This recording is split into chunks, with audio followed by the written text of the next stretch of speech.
It's a good one, isn't it?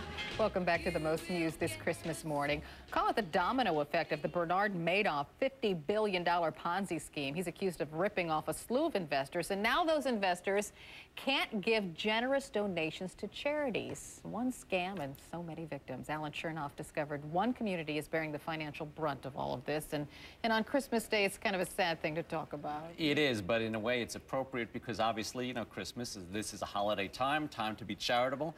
And the fact is, you know, we've heard so many wealthy American Jews had millions and millions invested with Bernard Madoff. Well, it turns out that many of these people are extremely charitable, and they've given generously to organizations that benefit Americans of all backgrounds.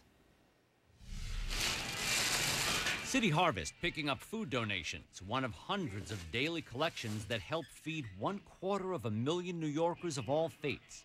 City Harvest received $150,000 last year from the Pickauer Family Foundation, which is now closing its doors because nearly all of the family's investments were with Bernard Madoff. And that's a significant blow for City Harvest. They're one of our top 10 funders.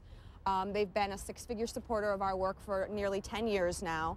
And this is funding that's going to be difficult for us to recoup. No! Clowns from the Big Apple Circus visit critically ill children, another program made possible through the Pickauers and other Jewish philanthropists. We make about 280,000 bedside visits each year. Their money supported those general operations in 19 hospitals across the country. The Pickauer Foundation, which has donated more than $250 million over the years, may have been hit the hardest. But dozens of other Jewish charities and foundations have suffered millions in losses because of Bernard Madoff's alleged Ponzi scheme. Like the Carl and Ruth Shapiro Family Foundation of Boston. It has given millions to improve health care, helping to fund the American Cancer Society, the American Heart Association, Brigham and Women's Hospital, and the Dana-Farber Cancer Institute.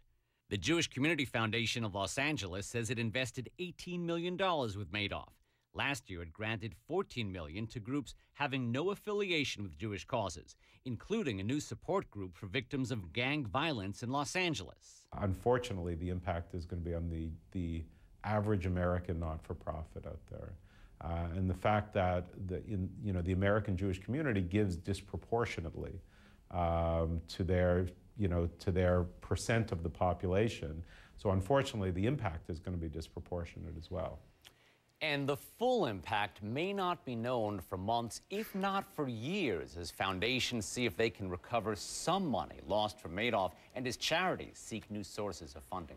Yeah, but I guess the problem is nobody knows where the money is. If there was any money, if he did any investing. If there's much of any money left, but at least some is covered by insurance. Securities Investors Protection Corporation, $500,000, which is not a lot for some of these foundations. No, not when they lost millions and millions of dollars. Alan Chernoff, thanks.